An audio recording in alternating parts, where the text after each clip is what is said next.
So yeah, I like to remind myself of what's being released this year, especially since I don't know if marketing campaigns in general just aren't what they used to be, and as there's not like 5 Marvel movies coming out like there has been in years Right. before, and I don't think it seems like the summer. I don't know, maybe I'm wrong, but the summer doesn't seem like as big of a deal. Whether we're still coming back from the strike and everything else, but and who knows? Maybe there are more indie movies coming out, which I guess is a good thing in general. Yeah, there's always little kind of random movies that just kind of pop up, and sometimes they can be interesting or worth watching. And then I forget about the stuff that's on TV. But Too much. There's too much. yeah, I know there's so much stuff on now that it's just like it's crazy to try to keep up. But we are here to talk about one show that we did watch, Daredevil. Born Again Season 2. Just wrapped several days ago, and we are caught up, so we are here to give our take. Pretty much the whole cast is back from the previous season, and a lot of the cast is back from, as you know, the original Daredevil series on Mm-hmm. Netflix, and we were very pleased in season 1. We talked a lot about how this series was billed as a Disney show and was originally going to take maybe a little bit more of a MCU Marvel TV show, similar to like Hawkeye and She-Hulk and some of the other more light-hearted series. And Right. we even saw some episodes that were actually released that kind of fit that theme, but somewhere along the line, the cast took control and said, look, this is not the way we should be doing this show, and really had a major influence. And we were talking about this with your dad over the weekend, just how rare that is that a cast can step in and really change the fundamental direction of a show, which they did, and they took it much more in the direction of the original series. That was a great move. They left it on a cliffhanger, teasing a lot of things, and here we are to tell you if they delivered. So, Cam, I'll let you give your first impression. Well, yeah, I mean, the previous season was overall pretty good, although it was a little up and down, and kind of as a result of the retooling and kind of restructuring of the show. Had some great moments, but also had some kind of silly moments, and there was a little bit of an inconsistency there. But I think this season overall was a major improvement overall, that it seems like there's much more of a cohesive vision and narrative focus this season. And overall, I loved it. I would say my reaction to it is that they did a great job kind of bringing in a lot more of the kind of deeper character elements and drama moments, a little bit more so than the first season. I will say I still don't think the show quite lives up to the best of the original series. I just feel like the kind of character work and dialogue and plot lines are a little bit more nuanced and a little bit more, and I think a lot of that has to do with the original show being written and produced by like kind of these TV veterans, whereas this is like a lot of what the MCU has been doing is taking kind of these new talent in the industry and picking them for various projects. But this season just isn't, or this series just doesn't feel quite as tightly conceived and written as the original show was. But this was still a major improvement, and overall, it was still a good, satisfying, arc for the characters. And I won't go into too much more detail there, but that's kind of my initial reaction to it. Yeah, I would say overall, yes, I loved it. Overall, they did get this show consistent with that serious, darker tone of the original Netflix series and the way last season ended up. And it was all about, the very dire struggle between Matt Murdock and his allies and Mayor Fisk and his allies. And so overall it was great. I think the series definitely benefited, like you spoke to, it not being written by seasoned TV writers. I think the fact that it was only 8 episodes really benefited it from not kind of just getting, sort of losing the thread. It stayed very on point and moved along very swiftly, but had enough twists and turns. There was definitely some things I probably can't say I didn't see coming or didn't see were possible, but they did do a good job trying to throw you some curveballs. And I'll have more to say about the final episode when we get to it. I was both riveted by the last 2 episodes, which were directed by the same person, which probably was a good idea, but also a little bit like, I definitely had some questions. Again, it was a great job. It hit all those marks of, if you were a fan of the Netflix show, you're definitely, I don't see how you can not like this show and not like the direction they took it. And they had some great setup for some things. We do know it's coming back for a 3rd season. Very curious, once again, now that they've got the Kingpin arc once again completed, at least as far as him being mayor. Vincent D'Onofrio's so tied into this show. I mean, he disappeared basically for the 2nd season of Daredevil on Netflix, and I don't think that will happen in the 3rd season here, but I definitely think they're going to go and try to explore some different themes as opposed to just kind of continuing as just sort of the fallout from what happened this season. So overall, 2 very enthusiastic thumbs up. I would agree with your take that this show doesn't quite live up to the best of the original show, but gets pretty damn close in a lot of episodes. Like I was definitely riveted for the final 2 episodes and at different points along the season, and there was no point where I got detached at all or felt like it was moving too slow. And I will say the 13 episode arc of the original series, that was a bit too long. Yeah, was a bit too much. What are some things you want to call out specifically now that we're past our initial reaction? And I'll just say, from here on, you may hear some spoilers, so if you haven't watched the entire show, we're just giving you a fair warning. Yeah, there was a lot going on this season. I'm trying to think of where to even start. I was a little bit disappointed with how much they kind of teased that new villain Muse last season. I was a little bit disappointed that he ended up being kind of a quick one-off villain.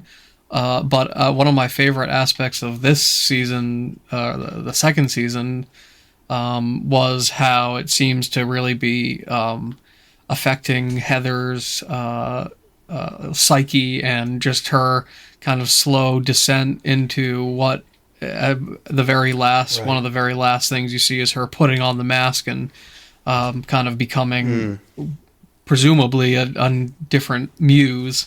And just her transformation just to just this vile, very hateable character, whereas she started out as a likable character. That was one of my kind of favorite arcs throughout the full 2 seasons, and I think I'm excited, especially since I was disappointed that they didn't do too much with that character in the 1st season, to see where they take that. I also the other big thing I would say that struck me was the killing off of Daniel, because I really enjoyed his character, and he was kind of ended in a very kind of quick way. Although the more I thought about it, the more I kind of thought he was kind of at the end of his story, because it's like he wasn't quite evil enough to fully join Kingpin, but he was already in too deep that he would have so much of a hard time getting out of it. That seems like it's the kind of the most logical conclusion for his story. Right. Yeah, he ultimately just... And I fully thought he may have turned in maybe to Buck. And, it even showed a little bit of Buck having some regret about doing all the things that he was doing, yet ultimately he went through with it. And that I can't remember what's the psychiatrist name? Is it Heather? Yeah, Heather. Her descent into becoming a villain, if you will, is almost like tied in with her getting more cozy up to that Buck Cashman character, and those two forming a relationship. You could see that. Some interesting things I thought were the swordsman his sort of like unceremonious It's departure. yeah, I In was. like the second. That's a good episode. point. I was excited when they brought him in the first season, and he didn't do anything, and I was like, okay, well, the second season, he must have something to do, and he was just like kind of like, nope, this is your thing. I'm out of here. I was a little bit Yeah, disappointed. they gave him a prominent arc in the first. I guess it was 2 episodes. Hmm. His trial, and then him, and then he did get his one big fight scene during the Right. breakout from the secret prison there, and then he disappeared. And my thing is, I wonder if he was a vestige of the more lighthearted Oh tone of yeah, the original that's a show, good theory. and so they really just had nowhere to go with him Hmm. because he was, because that's very much what he was in Hawkeye, and so like the way this is going, he just didn't fit. The other thing is like, I don't know if I'm forgetting what happened to Frank. I expected to see him show up at some point, Right. Me too. Yeah. and he never did. I don't remember if did he get shipped off somewhere else? Did he escape and they convinced him to run away, or I can't remember where we left. I remember him being in that same prison area Right. with. Hmm. So anyway, something happened to him. But we know, I guess we're going to find out in his series, which is coming out in a couple of weeks. Actually, a couple of days, I think. Yeah. Yeah, that's this week. I'm curious if it'll pick up right from Daredevil, and I think I've read or heard somewhere that it is supposed to take place during Born Again season 2. So I'm curious how much of an impact, if any, that will have on the show at all. That actually kind of leads into a little bit of one of my first little nitpicks. I wouldn't say it's a huge criticism for me, but this whole kind of Kingpin store as the mayor storyline and cracking down on vigilantes and having a task force and everything else is right from the comics. Obviously, it's changed. The specifics are changed significantly, but that kind of general arc happened in the comics. But here, it felt a little almost like, I don't know if it was premature or a little like misplaced, because because we kept hearing about all these different vigilantes and everything, but it felt like they were really just focusing on Daredevil and Right. and they did bring in Jessica Jones, which I'm sure we'll talk about in a moment, but and that was good, but it was weird to not have Frank and to not have Any of the other Defender characters. any of the other or- defenders for that matter, or who was I? Swordsman, and then Right. and it is weird that this was only one season, so they're not going to. It's not going to really affect Spider-Man or any other New York characters. Whereas in the comics, it was like a big, far-reaching thing. Any superhero that was working in New York had to deal with Fisk at some point. So I just Right. thought that was a little bit of a kind of a disconnect for me in terms of like it was a big event and affected so many people, and they kind of were talking about it as if it was this huge thing that was affecting everybody, and there were all these people in cages, but like we had White Tiger and a handful of other people, and then it is kind of going further. It is weird that they're now bringing back obviously Jessica Jones again and Luke Cage, and we've seen Finn Jones as Iron Fist come back in the set photos as well. So it's weird that they're bringing them all back after this whole vigilante crackdown, when it seems like it would have been Right. kind of more interesting to have them involved in all this, but who knows how any of that works out. Yeah, it was great to see Mike Coulter back. I really liked Yeah, him we a all lot. I cheered. thought, yeah, he was in. Obviously, I like the Luke Cage series, but he was in that show Evil too, which is what has been one of my favorite shows of the last 5 or 10 years. So yeah, that was great. Yeah, that was a little strange, and it's funny. When I was looking through the page just to refresh my memory on the cast and the order of the episodes. It lists Finn Jones in the current cast, and Oh, he didn't get an appearance in this, so I thought that was interesting. And going back to your tie-in thing, so there's like this element of Daredevil and where's Frank, and then we know Frank's got his own series coming up, and then we know Frank is in Spider-Man Brand New Day, and there's even rumors that is Daredevil going to show up in if you've got Frank and you've got Spider-Man and all the stuff going on, is Daredevil going to show up in Brand New Day, especially since he got his cameo in Right, they kind of set that up previously. No Way Home. Yeah, so that'll be interesting to see as well. Performances overall, I mean, D'Onofrio and Charlie Cox were fantastic as usual. I thought Gandolfini was very good. Deborah Ann Wall was excellent.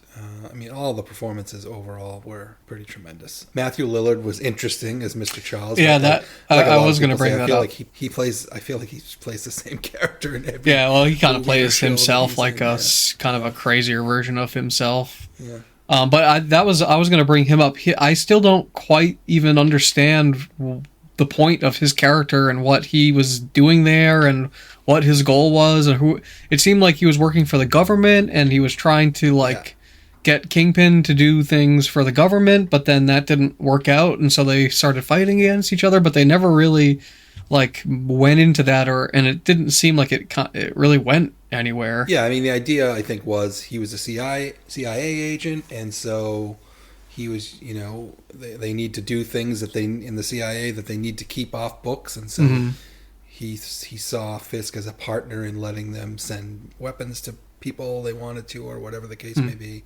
And then when Fisk wouldn't play ball, then I guess I guess I got that. I kind of felt like I was missing something. There was a lot going on this season, and it did feel like sometimes they would introduce something and it would kind of drop for a while. Like after they revealed BB as the Mayor Fisk kind of video creator there, they didn't really touch on that anymore. There were a couple things that until the end, yeah. They didn't really. It's not that they necessarily dropped it, but it was even Jessica Jones' appearance. Like she kind of shows up very quickly and then disappears, and you're not sure if she's gonna show back up again. But I thought the way that she was brought in, because it was Lillard's Mr. Charles. It was his goons that attacked her and her daughter in her house. But then at the time, Luke, who turns out is the father of Jessica's daughter, even though I don't feel like that's who we ended up with at the end of the Luke Cage show, but that's a story for another day, I guess. But somewhere along the line, I guess they got back together. Huh. Why, if he was using Luke as an asset, then why would he attack Jessica? How they brought her in didn't make a lot of sense. She was great. There was an interesting plot thread too with her after having a child. Like her powers are kind of like, almost like a battle. In the fuse box, they get turned off and on, but they didn't really explore that anymore. Yeah, and it almost seemed like where she came back in hard in that final episode, it was almost like, they weren't sure how they were going to use her, or were they going to bring more of them back sooner. It seems like in terms of the legacy characters and the Defender characters in particular, it seems like they kind of have not been exactly sure how and where and when and how much to bring them in. And even I can't remember what her name is, but the niece of the White Tiger character, like she all of a sudden was all powered up and beating people's asses in that final final fight, and that was just kind of out of nowhere. Final battle scene, yeah. So that leads me to the finale. I thought the final 2 episodes were great. I loved the drama and the reveals and the tension and the stakes that they built up, and they did make it about a trial as opposed to just some big typical third act MCU superhero throwdown. Although and we really didn't get that throughout. It was a little light on action overall. The final conflict really was Daredevil and Jessica and co beating their way back into the courthouse or wherever they needed to go, and then Fisk just brutally wiping out and just all these civilian protesters and just losing his mind completely. And we almost got the final fight, I guess what was sort of the definitive fight between Matt and Fisk in this previous episode, when Matt tried to convince him to them both to leave town. So I was kind of like, it was really a little odd how it wasn't a superhero fight to just sort of decide or get to the ending. And so it really made all of the threads where they wrapped up everything was kind of interesting. So it was definitely a lot of cool stuff to look forward to in the wrap up. And I thought it was funny that they did put Matt in prison. Clearly, I don't think he's going to be there very long. There is a pretty significant story in the comics where he's in prison for the entire arc and someone else is Daredevil. I forget who it is off the top of my head, but that does happen at some point. I don't think they can go that route. It's a fairly... He's the star of the show. Imagine they're going to have him sit in prison all season. And right, yeah, you want it. Especially... Or something like that. But. Right. Yeah, and I can't remember. I think it may have been Danny Rand as Daredevil. I can't remember, so might be interesting, but I'd be surprised if they did the entire season like that, especially if the whole point of this series was to bring him back. Maybe that's just like now New York is free for vigilantes to come back into the limelight or something. Who knows? There's been a lot of online talk about that. Elodie Young, the woman who plays Elektra, that she's coming back. So does that signal that the next season, sort of like Daredevil season 2 on Netflix, is going to go into this like much more fantastical sci-fi, like the Red Hand direction, and away from the super grounded arc that this whole show has been up to now? So that'll be interesting because obviously she's dead. I think she's dead like twice over. So I know, really, but she's definitely filming with them. So something's up. Interesting. So that should be interesting. Any other thoughts in terms of production or? No, I thought the fights were great. The fights were great. Yeah. I thought the overall the visuals just seemed a little bit more consistent. There weren't like the first season. I thought, and I have to imagine as a result of the production, there were some CGI and stuff that was a little off, but I didn't really notice that here. And there was actually a significantly less amount of action, I thought, overall. Yes. Not necessarily a bad thing, but there were maybe like a handful of standout action scenes, but it wasn't like wall-to-wall fighting. Not that the first season was either, but this felt more like a little bit more purposeful, that they wanted to do something more character and plot oriented. But yeah, no, I think it continued the solid work from the first season. It was interesting. The color changed when they were in kind of the Netflix. So when they went back in time to what would have been during the Netflix time period, they kind of changed the color of the color grading of the picture to match how it would have looked when it was on Netflix, which I thought it's very subtle. You probably wouldn't notice it unless you were looking for it, but that was something that I noticed and I thought was cool. Yeah, that's cool. So I think that is a wrap. I don't think I have anything else. I'm looking forward to season 3. It is interesting too. One final thing I guess I'll say is I guess the viewership has dropped for season 2, which I'm surprised that it did. I mean, I think maybe these days people get hyped up for a new show or a big ticket show like this, and inevitably there's somewhat of a drop off. I don't know if it's just that or why in particular, but I mean, I was super hyped for season 2 after season 1, so I'm surprised that there was the drop off.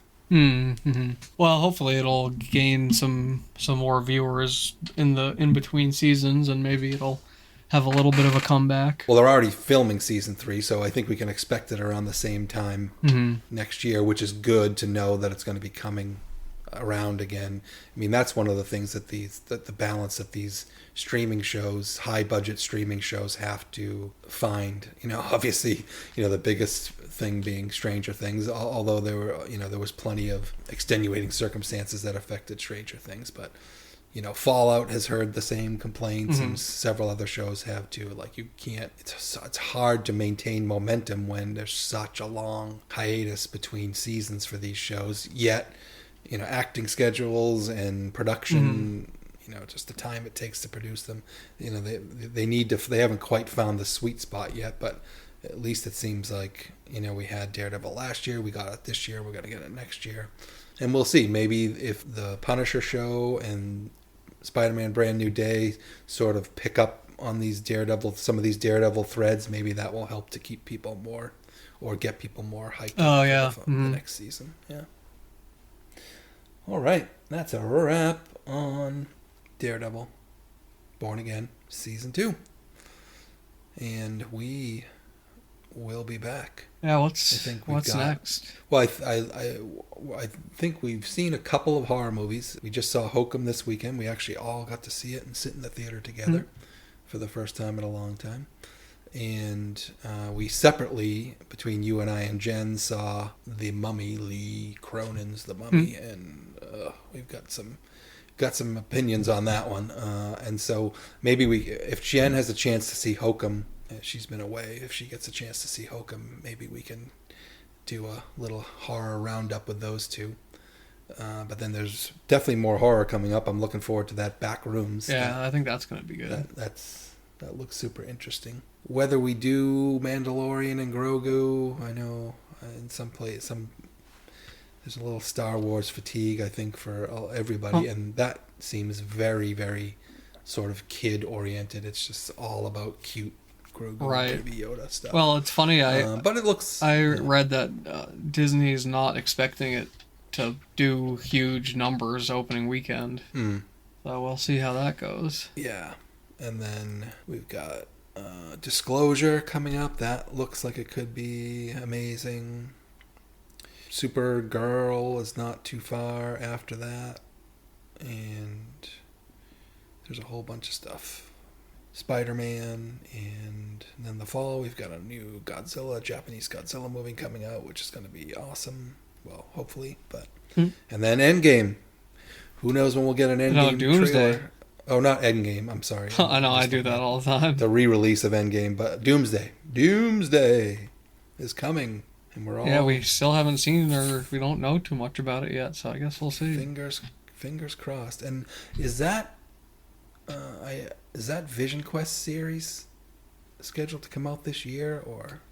I haven't heard anything about it aside from... I know that's one that they are actually making. Like, there's going to be a season 3 of Daredevil. There's going to be a season 2 of Wonder Man, and Vision Quest is on the docket. But when it's actually going to come out, I think will be interesting. And I'm very curious. But it seems like it's definitely happening. I'm very curious to see if we see Wanda in Oh, true. show. Yeah, we haven't. We still don't know if she ultimately survived that encounter at the end of Multiverse of Madness. We know she's got we know she's got at least 4 or 5 more projects on that contract she signed with Marvel back in like 2022 or whatever it was. So I have no doubt we're gonna see her again. Yeah, I'm curious if she'll be in Doomsday or Secret Wars or. It shall be interesting, and we will be here for it.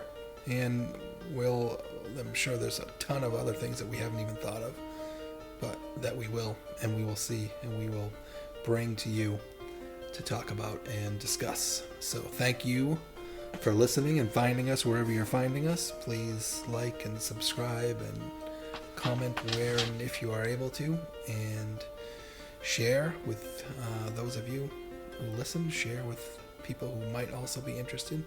That all helps us to keep this good time going. Yeah, I second all of that, and I guess without anything more to say, we will see you on the next one.